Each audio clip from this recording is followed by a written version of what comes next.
He is constantly trying to fill a void that cannot be filled. And the reason is actually pretty simple.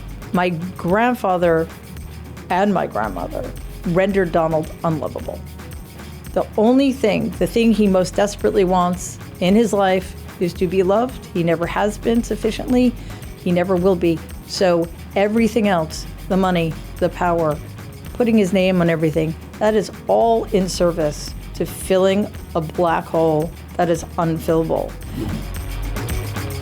I'm Joanna Coles. This is the Daily Beast podcast. And imagine spending your family holidays with Donald Trump. Well, we're going to be speaking to Mary Trump, who did just that. She grew up receiving gifts from Ivana and Donald, and you'll be very surprised and slightly cringe at what they gave her. But we're also going to be talking about his mental health and that moment when Mary Trump saw him recently in the White House and recognized his expression, because it was the expression that her grandfather had as he was beginning to lose it later in life. She's a clinical psychologist, so she brings not only her family experiences, but a clinical academic framework through which to understand them.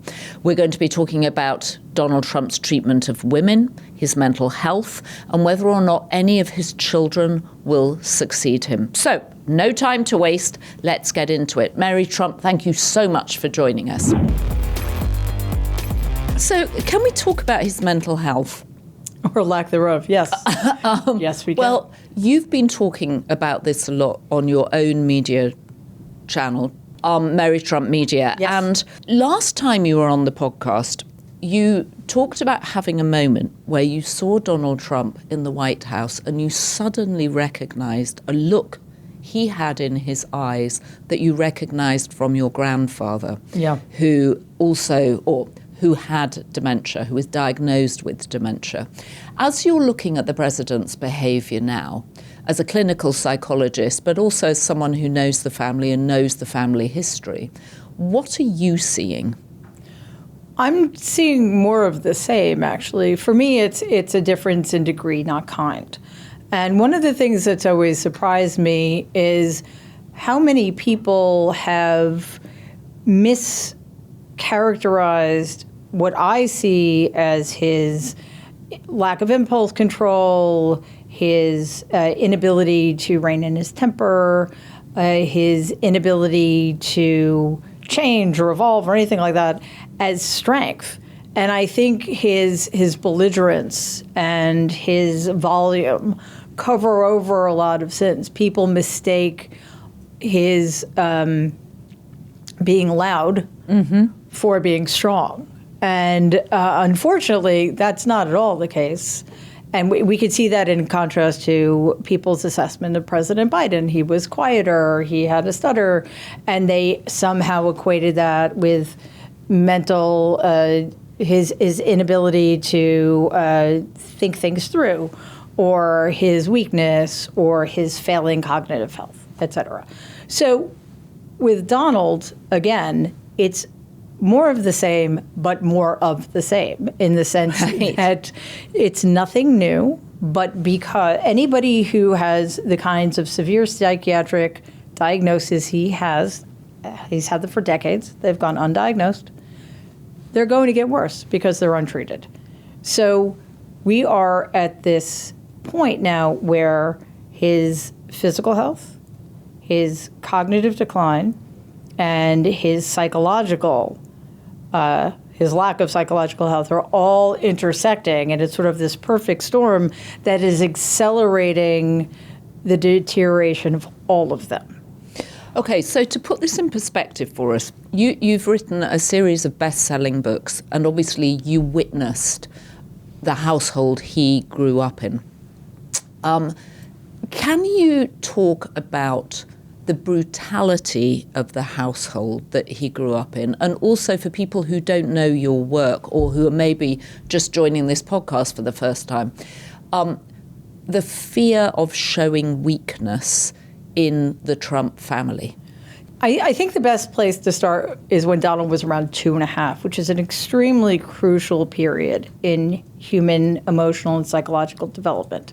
He was the youngest of 4, and at that point, my grandmother had just had her 5th child, my Uncle Robert, and 9 months after that, she became very, very ill. And for the next year was essentially absent, either emotionally or physically, because she was in and out of the hospital. She had several operations. She was in a great deal of pain. So during this crucial developmental period, Donald was essentially without his mother, his primary caregiver. And the only person available to step in was my grandfather, Fred, who was a sociopath, who had no interest in children, and who, like most sociopaths, believed that other people only existed to serve him. Right. And children serve no purpose for somebody like my grandfather. So during that time, Donald was in a state of near perpetual fear and loneliness. He wasn't nurtured, he wasn't mirrored, he wasn't held. And I can only imagine just how awful and dark that time was. Now, the problem for him, and of course for all of us, is that when my grandmother did become available again, she didn't really do anything to mend the rifts. So Donald developed some very powerful defense mechanisms to keep himself from feeling so constantly terrified and alone. And those became hardened over time because, again, nothing had been done to ameliorate the breach in the first place. When my grandfather finally started to notice Donald, because all of his attention had been on my dad, who was the oldest son and namesake and potentially heir to the empire, my grandfather came to value those things that most of us would consider negatives. The bullying, the contemptuousness, the always believing you're right, the thinking you're better than everybody else. And then as soon as Donald, for various complicated reasons, became my grandfather's choice Right.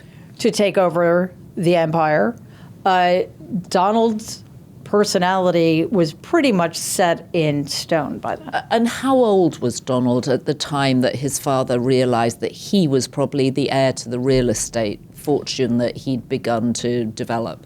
He was probably a teenager in his late teens, maybe early 20s, but probably his late teens. Because what happened first is that my grandfather realized, for some reasons I understand and some reasons I don't, that my father was not the right person. He tried. Right out of college, my father went to work with my grandfather, but my grandfather made it very clear very early on that he didn't think my dad had the right stuff. He wasn't a killer, and he was not going to give him any real responsibility. He made his life miserable, and then at that point, my dad quit and decided to become a professional pilot for TWA in 1964. And even though he went back, because my grandfather made it clear that being a pilot for TWA at the dawn of the jet age was beneath him, he referred to my grandfather as a bus driver in the sky. A crazy description. Yeah, considering pilots back then were rock stars, truly. My dad did go back to Trump management, but he was never given any responsibility again. And then Donald joined the company and was made president at the age of 24, leapfrogging my dad, who'd been there for 11 years. And what do you remember your father telling you about Uncle Donald? He didn't really talk about him much. It was clear, though, especially in the early 70s, my dad had left the Trump management again, and Donald had started the Trump organization. Or I should say, my grandfather had started the Trump organization for Donald, and that's Donald's company in Manhattan, because my grandfather's company had been in Brooklyn.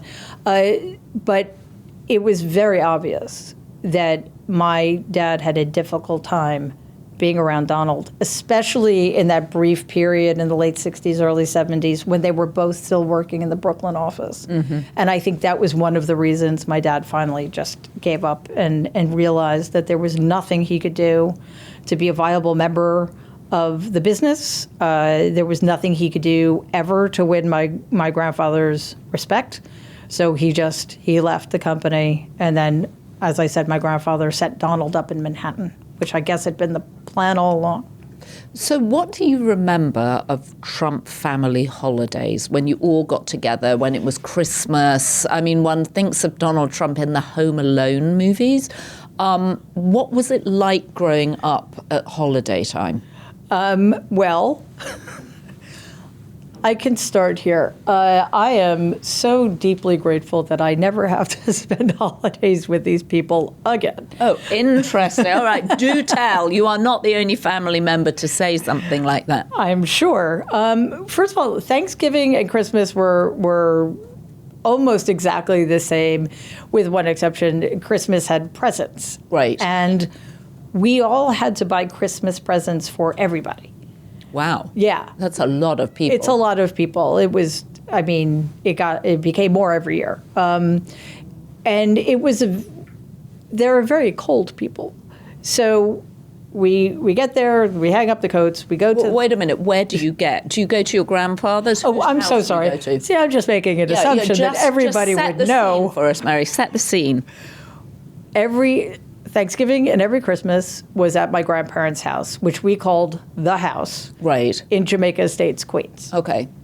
And it was sort of this mini mansion on top of a hill. And it was a very cold place, figuratively speaking. We would repair to the living room, which we never went into any other days of the year. Just Wow. Thanksgiving and Christmas. Right. And we would go and have shrimp cocktail.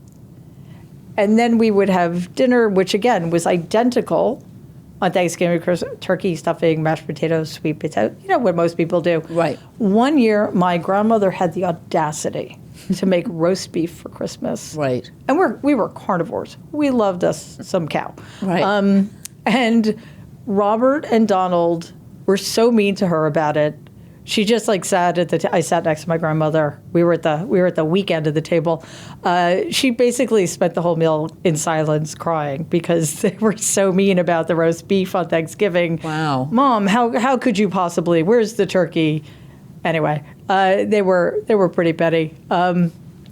So with that one exception, every holiday was pretty much the same. And then after dinner, we would open presents, and there were, as you can imagine, dozens and dozens of packages because we all had to buy everybody presents. Right. And then I don't think it ever lasted more than an hour and a half or 2 hours, thankfully. But after... The whole thing. The whole shrimp cocktail, the meal, and the present giving. The present giving, and then we would end up in the room called the library, which is where we spent most of our time. It was a very small room. It was not big enough for all of us. And Rob and Donald would have a football game on or something. And yes, it was called library, but it had no books in it until The Art of the Deal was published. I was going to say, and then it probably had wall-to-wall Art of the Deal. Just one. Just one copy. Yeah. And when you look back at those meals, what did you all talk about? Well, those of us on the weekend of the table didn't really talk about anything. We were, I refer to us as being the people in the cheap seats. We were just there to watch and be in the audience. The conversation was almost exclusively among Donald, my grandfather, my Aunt Marianne, and Robert. And Robert was the younger brother. The youngest of all five of them, yeah. Right. My dad was very often not there. And when he sat on my grandmother's end of the table. And your father was struggling at this point because he was struggling with alcohol. My dad, as far as I'm aware, and I believe this to be true because I've spoken to enough people, did not have a problem with alcohol until he started flying for TWA. And it's not because he was flying for TWA, it's because his family was constantly bombarding him with the kinds of insults my grandfather lobbed at him. You know, what are you doing? You're throwing your life away. You're not in the family business. You're a loser, etc. And that's when he started struggling with drinking. Also, when you're a pilot, you have 3 or 4 days off at a time. He and my mom lived in Marblehead. There were a lot of pilots up there, so there was a lot of socializing. They also had a very young son at the time. Your brother. My brother. So there were a lot of stressors, and that's when my dad started having a problem with alcohol, and it's a problem he never, ever solved.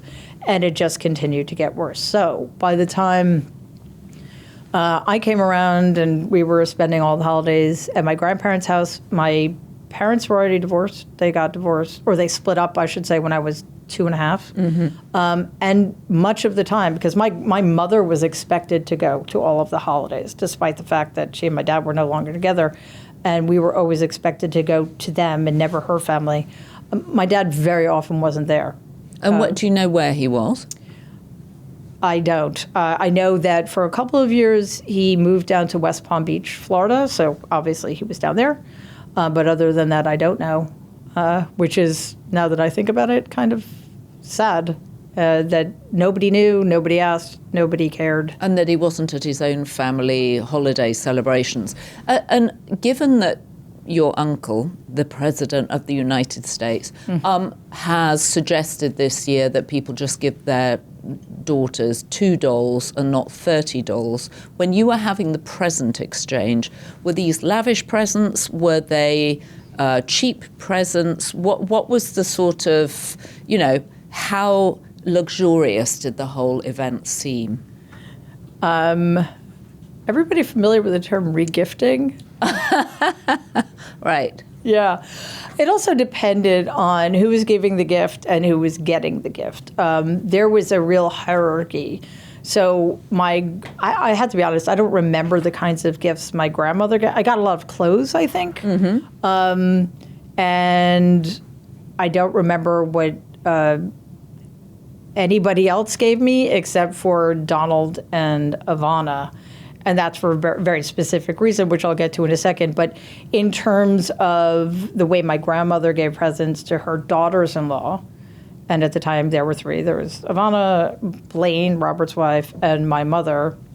My mother would get things that had been bought on sale at lesser stores, and it was very obvious and kind of, it was very upsetting to her how she was treated like a second-class citizen, which they believed her to be.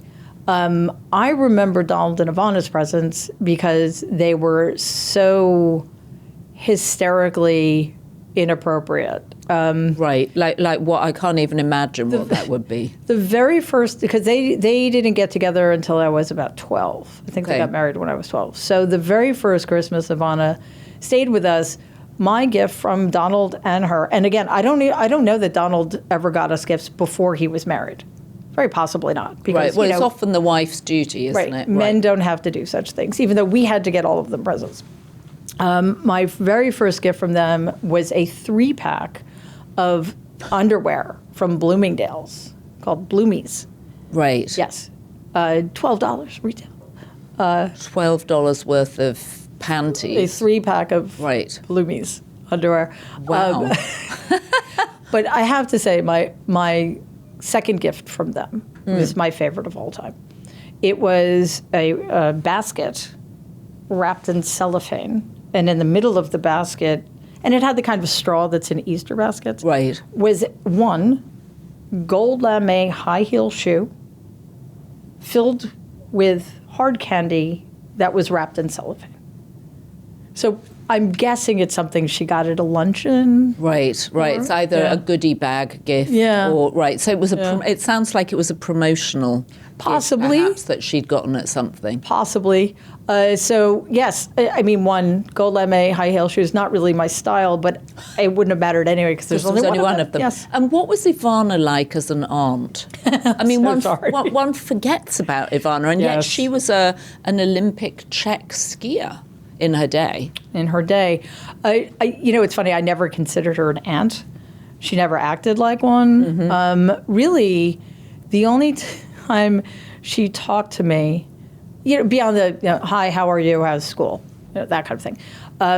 It was Christmas, and I'm sure I was admiring whatever gift she had given me. And I was sitting on the stairs in the foyer, which is where the Christmas tree was, next to my pile of presents, reading Omni magazine, which had just come out within the last year. It was my favorite thing in the world. As a kid, I was a science fiction fanatic.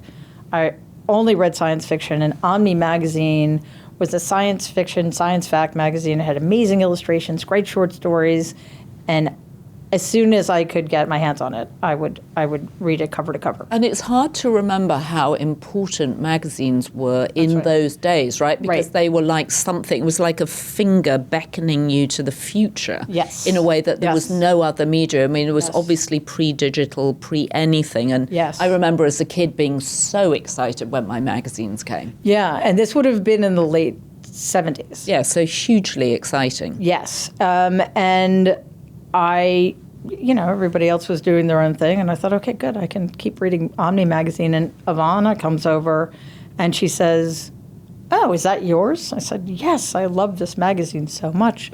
And she said, "I know the publisher if you ever want to meet him." And I'm thinking that is probably the coolest thing that could possibly ever happen. Right? It would be not quite as good as, but close to meeting like Isaac Asimov or Ray Bradbury. Right. So I tell my dad about it later, and he says, I don't think that's such a great idea. And it turns out the publisher of Omni magazine was Bob Guccione, who was the publisher of Penthouse magazine. Right. And yes, so that, I mean, I don't think it ever would have happened anyway. She probably would have forgotten about it, but it's just as well. Right. Anyway, at least he didn't join family gatherings, so that he would have probably livened things up, actually, to have Bob Guccione there. Maybe. Such a character. So the Trump household is essentially characterized as brutal, and you must not show any evidence of weakness.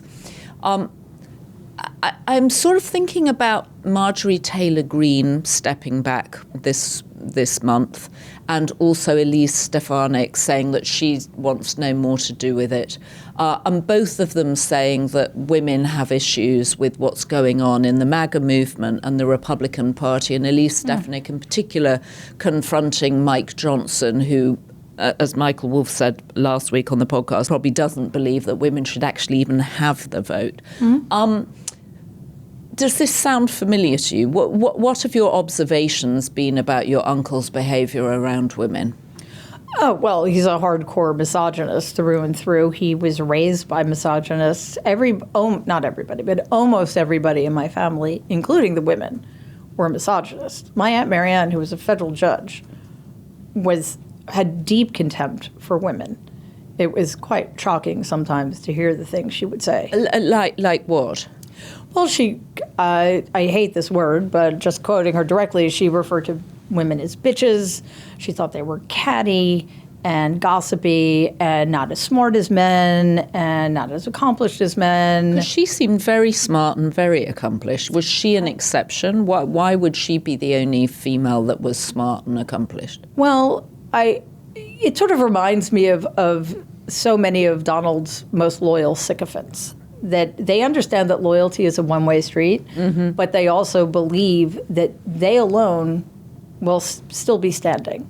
Whereas we've seen time and time again, people who are completely loyal to Donald, like Marjorie Taylor Greene, like Elise Stefanik, get thrown under the bus eventually, no matter what they do. So they all remind me of people who chain smoke, who think, yes, I know cigarette smoking causes lung cancer, but it's not going to get me. I'm the exception. Exactly. So I think in some ways Marianne did believe she was the exception, but at the same time she also struggled with her own internalized misogyny, because she was the oldest child, and it was never even a thought on anybody's mind that she would take over the family business. It took her a very long time to get to the point where she realized that it wasn't only her purpose to get married and have children. She was in graduate school at Columbia when she dropped out, got married, had a child, and it took many, many years for her to get out of that and go to law school, become a prosecutor, et cetera. So in some ways, I think she does think she was the exception to the rule, but she was also deeply insecure about it as well, especially if we remember that the reason she got her federal judgeship in the first place is because Donald called in a favor of Roy Cohn. Is that true? Yes, that is true. Right. I didn't realize that. Wow. Yeah, Roy Cohn of all people. Right, Roy Cohn of all people. And of course, you think of all the people that worked for Donald Trump that have ended up going to jail for him too. Michael Cohen, Alan Weisselberg, I mean, all sorts of people in his orbit who've literally served time. Steve Bannon. I think about that often, and I also think about all of the people in Donald's orbit who were actual pedophiles and women who have sexually harassed or assaulted women and who have committed business fraud, et cetera. And it's not that doesn't surprise me because I guess birds of a feather. What surprises me is how many people seem to think that Donald remains untouched by any of that, really, as if it's just some kind of huge coincidence. So Marjorie Taylor Greene and Elise Stefanik have both talked about the difficulties for women in the party, and neither of them got cabinet positions. I think Elise Stefanik was promised the UN job, didn't get the UN job. Both she and Marjorie Taylor Greene felt let down. And then, of course, you have the picking on female reporters, the quiet piggy, the stupid, are you stupid? Does that remind you of the household in a way? I mean, it seems to have echoes of what you're talking about, the sort of picking on people. Oh, yeah. Yes. Again, being weak in my family was the worst thing you could be. Being a woman, being weak was the second worst thing. Being a woman was the worst thing you could be. Right. Yeah. So that's partially, I think, why Marianne refused to succumb to what she thought in her twisted way were the negative qualities of being a woman. And did she and Donald get on? I think in her mind, she believed that as his much older sister, I think she was 9 or 10 years older, he respected her and he listened to her. I don't think that's actually true. But there was a time during the first administration, she told me that she had called him before he was going to see Kim Jong-un. And she said he needed to prepare, and she told him he needs to stay off Twitter, he needs to stay away from Dennis Rodman, and she listed all of these things she told him to do, and he did exactly the opposite of what she told him to do. So I think that was just her way of feeling like she had some authority in the family. I think she fancied herself the matriarch after my grandparents died, but that doesn't mean it was true. I don't think she actually did have any authority over him, certainly. So among your cousins, Don Jr., Ivanka, Tiffany, Eric, Barron, who do you see as the sort of natural successors to Donald? None. None? None. Explain. I mean, I guess it depends what we're talking about. If we're talking about in terms of any kind of political dynasty, absolutely not. None of them has any charisma. None of them is tapped in. Donnie has tried to out MAGA, but again, he has no charisma, and he has there's just no, and this sounds weird because I understand we're talking about Donald, but he does have charisma, and there are people who do see him as a strong leader, which is shocking, but tens of millions of people. But he can present like that. Yes. Yeah, he's very much a performer in that vein. Yes, and he understands in a sort of lizard brain way how to tap into people's insecurities and rage and fears. And he also presented a huge reality show for 14 seasons. Yeah, exactly. And that shaped further the myth my grandfather started about him in the 70s. Right. Or late 60s even. None of them has any of that. When it comes to the business interests, it's a nightmare that is unfolding in America. The corruption is just extraordinary, but they are more than happy to profit off of it, possibly because they know that once Donald is no longer in the White House, that all comes to an end. So with your training as a clinical psychologist, can you explain to us the sort of your uncle is a charismatic leader in the very traditional sense, the Max Weber sense of someone. You yourself said he was a nihilist last time you were on, and he'd pull the whole house down with him. Can you sort of explain his relationship with the children? Does he not want them to follow him? And why don't they have more charisma? It's interesting because in this way, Donald is very different from my grandfather. My grandfather believed in his legacy. His legacy was more important than anything else to him. And that's why he was so interested in having what he considered to be the right successor. It wasn't my dad for many reasons. He thought it was Donald. And yet, as soon as my grandfather dies, what does Donald and his siblings do? He sells off the Trump empire so it no longer exists. Right. Destroys my grandfather's legacy like that. Donald doesn't care about legacy at all because, as I said last time, he does not, it's not only that he thinks that nothing can succeed him, nothing can live beyond him, it's unfathomable to him that anything should. And picking a successor means admitting that you think somebody is worthy or as worthy as you, and he can't do that because he's better than everybody else. So this is something he does have in common with my grandfather. For Donald, his children are there to be of use to him. And his children are there to be of use to him. Yes, and every single relationship he has, including with his children, and this works for them as well, is transactional. So we've seen Ivanka stepping back. I don't remember the last time I heard anything about her. Her being associated with her father was no longer of use to her. Right, and she said it was politically, she found politics cruel. Oh, really? Wow. That's a statement coming from her. But anyway, considering how integral a part she was of the cruelty of the first Trump administration, first term. That's quite something. Yes, I think she's solely interested in rehabilitating her standing in the world of the obscenely rich or something. I don't know. I don't travel in those circles. But it is all transactional with them. And I think that on some level, at least, Donald understands that none of his children is capable of or shares any of the qualities he has. Not that they're valuable qualities, mind you, but they've gotten him pretty far. Right. So the last time you came on, the Kennedy Center had not yet been renamed the Trump Kennedy Center.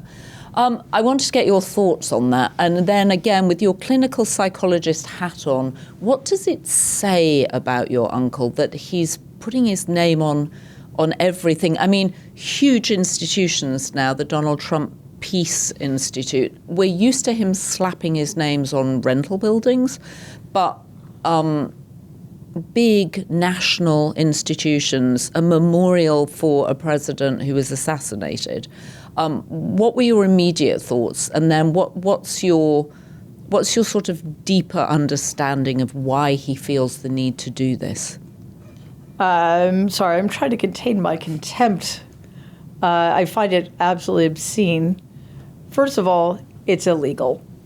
He can etch his name into the facade of a building, but it doesn't mean that that's what it's called now, because that's up to Congress. Also, last I checked, you're not really supposed to be naming things after living presidents, current or former. And also the juxtaposition of Donald J. Trump and John F. Kennedy feels very jarring. It's very jarring, just as it's very jarring having his face next to George Washington's face on entry tickets to our national parks, et cetera, et cetera.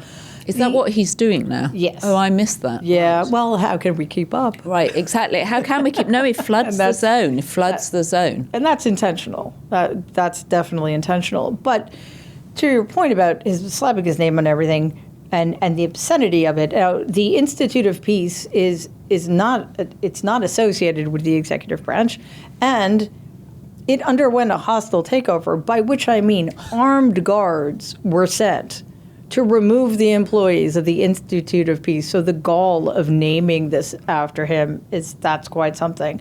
The Kennedy Center is even more offensive. If you look at some of the things that President Kennedy had to say about the importance of the arts and what we should aspire to as a country, many of those quotes etched on the facade of that building.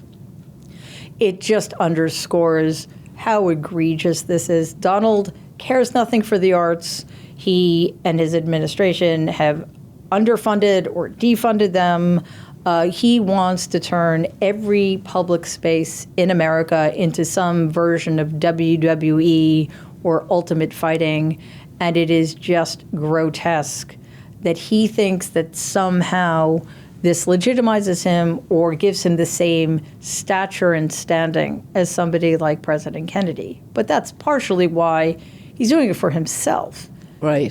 Same reason he's building that ballroom, and he's going to build an arch in his honor for the 250th anniversary. It's truly l'état c'est moi for him. But here's the thing. It's never going to be enough. Ever. Right. He is constantly trying to fill a void that cannot be filled. And the reason is actually pretty simple. Even though Donald was the preferred child of my grandfather, and by preferred I mean most useful to him, most useful in advancing his own agenda, my grandfather and my grandmother rendered Donald unlovable. The thing he most desperately wants in his life is to be loved. He never has been sufficiently. He never will be. That is an impossible thing for him to achieve. So everything else, the money, the power, putting his name on everything, that is all in service to filling a black hole that is unfillable. And I think if we can take a step back and detach ourselves from the horrors this man has committed and continues to commit, that is a tragedy. It is a tragedy to say about another human being. I'm not saying we should care about him or have any compassion for him. I have a lot of compassion for that child, though. And the truth of the matter is that because of that, because his needs will never be met and he can never grapple with them in a real way because he's just a terrified little boy who cannot face the truth about himself, all of us are suffering. Do you think he has any awareness of that? He doesn't have any conscious awareness of that, but he certainly understands it on a deep unconscious level. And that's why so much of his psychic and emotional energy is spent protecting himself from that knowledge. It's a full-time job. Do you have any sense of why he doesn't read anything? I don't. I think at its most basic level, it's because such things weren't valued in my family. As I mentioned, there were no books in the library. Mm-hmm. My grandfather read the New York newspapers, and that was it. Culture wasn't valued. We never, ever went to museums together. Like my mom took us to museums and Broadway shows and stuff like that. But the Trump family, no museums, no libraries, no bookstores, nothing. There was no cultural life in my family at all. And in that's another sense in which it was a brutal household, and it was devoid of comfort. There was no music in the house. Mm-hmm. My grandmother would get books from the library once in a while. Like she'd read the very popular romance novelist at the time. You've had legal battles with the family. Can you talk a little bit about how the Trumps have always used lawyers and are in a constant state of conflict with both each other and the outside world, contractors, people they're doing business with, other business partners? And now you see this very much in Donald Trump threatening to sue everybody around him. Yeah, I think historically for Donald in particular, it was just a manipulative power play. He has all the lawyers. He has all the money. If a contractor wants to get paid for services rendered, Donald just isn't going to pay him. And if the contractor sues, Donald will just drag it out, so the contractor either goes bankrupt or has to settle for pennies on the dollar. Mm-hmm. That's just, it's a way of being really cheap and a way of making it clear that your business practice involves treating people who do work for you horribly, which is one of the main reasons I was so horrified by his ability in the 2016 campaign to present himself as some kind of champion of the working people of America. That to me was just unbelievable that the media allowed him to get away with that, right up there with letting people think he was a successful businessman despite the 6 bankruptcies of casinos, of all things. Right. Well, casinos, water, university, steaks, champagne. Yes, pretty much everything. An airline. Right, the airline, right. So, and the other thing that people don't seem to know is that while all of that was going on, he was allowed to continue to live his lifestyle because the banks were worried that if he didn't, that it would further devalue anything associated with him. Like, that's how bad it was. And yet, nope, brilliant savant businessman. Well, and then remade as a brilliant businessman on The Apprentice by Mark Burnett. Yes, thank you, Mark Burnett. Right. America's businessman. Yeah, unbelievable. The strategy is different now, although the impulse is the same. I'm going to use my endless supply of lawyers, and now he doesn't have to pay for them anymore. Right, because it's the Justice Department, It's the Justice Department, or even between his 2 terms, it was the Republican voters donating to his campaign or to the RNC. So he's never been on the hook for any legal bills, or if he is, he just doesn't pay them, because who's going to make him? So what is it like being in a family where you have lawsuits going back and forth? Because you've been involved in lawsuits with the Trumps. I still am, as a matter of fact. So how long have those been going on? Well, there's only one left. Right. Luckily, the first was a very long time ago, but just in terms of recent times, my family sued to prevent the publication of my first book. Luckily, I had extraordinary lawyers who made sure that the book was published, and then went on to be a huge bestseller. It did well. Yeah. You're allowed to own it, Mary. Yes, it did well. Well, what I like to say, and this is just for a very specific reason, in one day it sold more copies than Donald's Art of the Deal sold in 30 years. That's fun for me to say. Bravo. That feels like a very Trumpian thing to say. And, I pride myself on being nothing like them. But you can take the girl out of the family, but you can't take the family out of the girl. And it bothers him. So there you go. So it's fun for me. But then I learned through the brilliant investigative reporting of the New York Times that was published on October 2nd, 2018, that I had actually been defrauded out of my inheritance by my aunts and uncles. So that was in, I think, the fall of 2020. A year later, Donald sued me for $100 million for breach of contract or something. And sadly, my case went nowhere, and his case is still going. So he is still suing me for $100 million. And how do you sort of handle that? What is he expecting you to settle for 10 in the way that he goes after media institutions? He can try. How does this resolve? I can't talk much about it, but I think he probably, let me put it in these terms. I think there's a class of lawsuit he's engaged in now in which there are 2 goals: complete capitulation and or silencing of the person.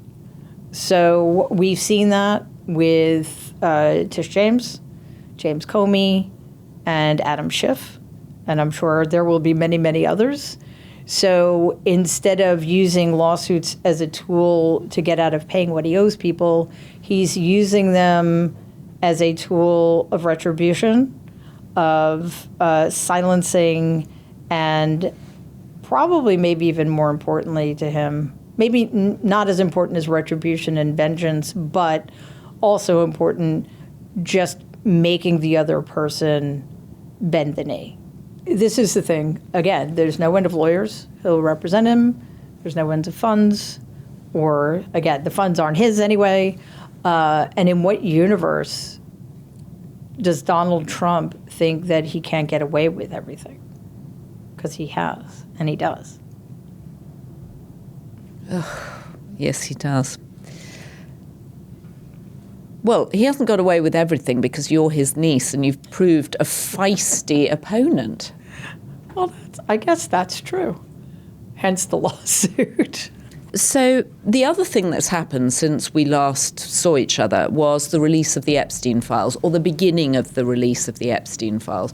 Do you have any thoughts on whether or not that impacts him at all? It does feel like Jeffrey Epstein is the one person that gets under his skin, and it's the one story that he can't out-dodge. He's so good at driving the narrative forward, but the Epstein story has continued to dog him.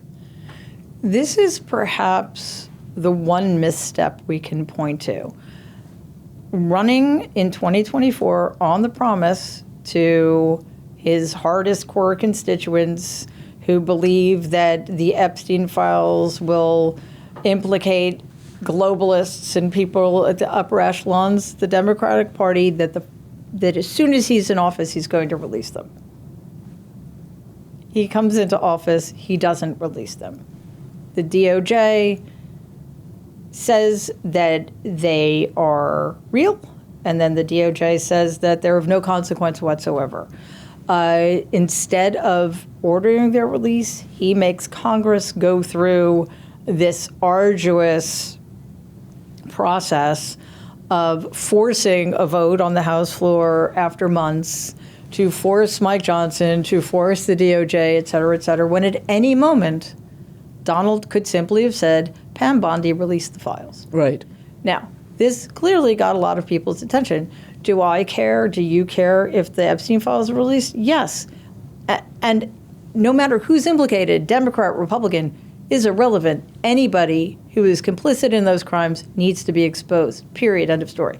Does Donald care that you and I want the Epstein files released? No. His base wants the Epstein files released, though. Right. So he has painted himself into a corner, and in trying to get out of that corner, which is an impossible task, he has made himself look extraordinarily guilty. Now, do I have any special knowledge about whether, well, we know he's in the Epstein files. Do I have any? Well, and we know that because Elon Musk told us that apart from anything else, right? Remember when they were having a spat, Elon tweeted, Yes. Trump is in the Epstein Yes. files, and then a day Yes. later, I think he deleted it. That's right. Well, actually, Pam Bondi also told us this. His name is mentioned several times. Right. Now, that could be completely innocent. I don't know. He was best friends with the monster for many, many years, so who knows? However, whether or not he's implicated in Epstein and Maxwell's crimes remains to be seen. It wouldn't surprise me, given who he is and the kind of person he is and the kind of relationship he and Epstein had. But he acts as if there is something damning in those files. One thing Donald is very adept at is leading people who support him to believe that his crimes are actually a bonus, that they give him street cred and make him strong. So, for example, we know that a jury of his peers found him liable for defamation and sexual assault, and that increased his popularity among the Republican base. So I'm not saying he's not concerned that if indeed he is implicated in some of the horrific crimes Jeffrey Epstein and Ghislaine Maxwell committed, that won't cause him problems. But I also wonder if some of the things in there may just be things that are going to humiliate him, because that's what worries him more than anything else. Being humiliated, being mocked, being seen for the pathetic, incompetent loser he is. So are you spending time looking at the Epstein files when they come out in their dribs and drabs? No, because there is literally no reason to trust this so-called Department of Justice.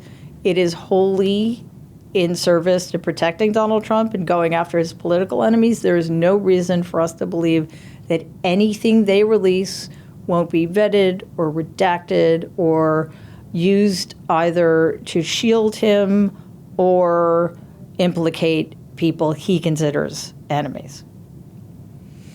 Wow. Well, Mary Trump, what are you planning to do for the holidays?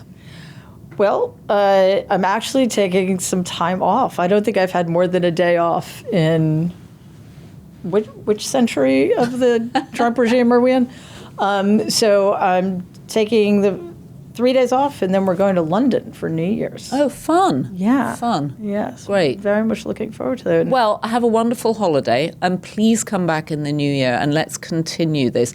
The more I talk to you, the more I have an understanding of why his personality is, I think, formed like it has. And your point about no matter how many times he puts his names on the most sacred of American buildings or institutions, it still won't fill the hole that was left. Right. It won't. And I think this is something that's really important for the rest of us to remember, because I know this can be very demoralizing and it is a desecration.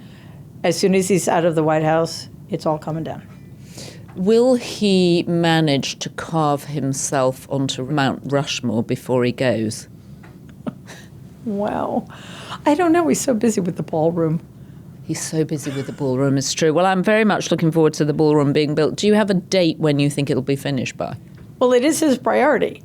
Not feeding Americans, not lowering inflation or prices, or... I mean, he's also busy destroying our reputation around the world as well as liberal democracy. But I think the ballroom will probably be done by spring. Oh, wow. You think he can get the ballroom up that fast? And he's got $400 million to do it with. Right. Well, Mary Trump, thank you very much. Have a fabulous holiday. And thank you for bringing us, I hasten to say this is not really good cheer, but it is a good explanation of the man swinging his legs from the chair behind the Resolute desk. Thank you. This was wonderful. I appreciate it. Happy New Year. Happy New Year.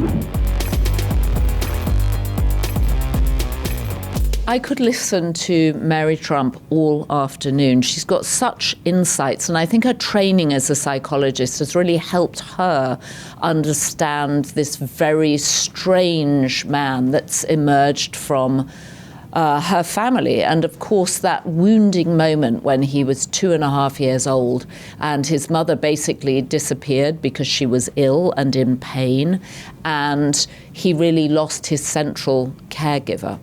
Anyway, I always find her fascinating. Her books are riveting. I really recommend them. If you're looking for a last-minute Christmas gift, go on Amazon and order them. And then perhaps you can pre-book tickets for Melania, the documentary, who was, of course, her aunt-in-law.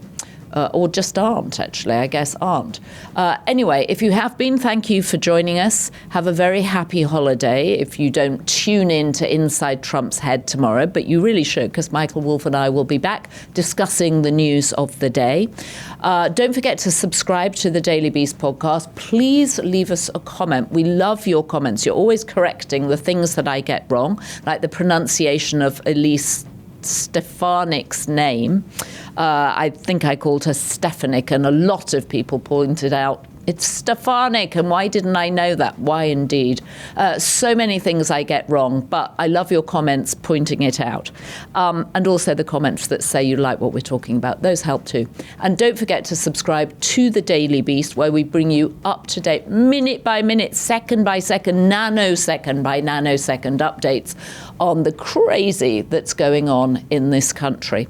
And big thank you, of course, to our Beast tier level of subscribers. We love you, and I notice a lot of you are beginning to comment too. So thank you to Heidi Riley, Karen White, Connie Rutherford, Sharon Shipley, Bocock DC, who Michael sometimes calls Bobcock, but it's Bocock DC, Andrea Hodel, Val Love Francisco, Bonzo, Laz Conde, Andrew Meller, Herbie, Fulvia Orlando, M. Greiner, Daniel Doglover, Dawn McCarthy, Harry Clark, Capinator, Andrew Beaver, Travels with Carl, Methinks, and Sandra Clark. Thank you very much. And our production team, Devon Rogerino, Anna von Urson, and our editor, Jessie Millward.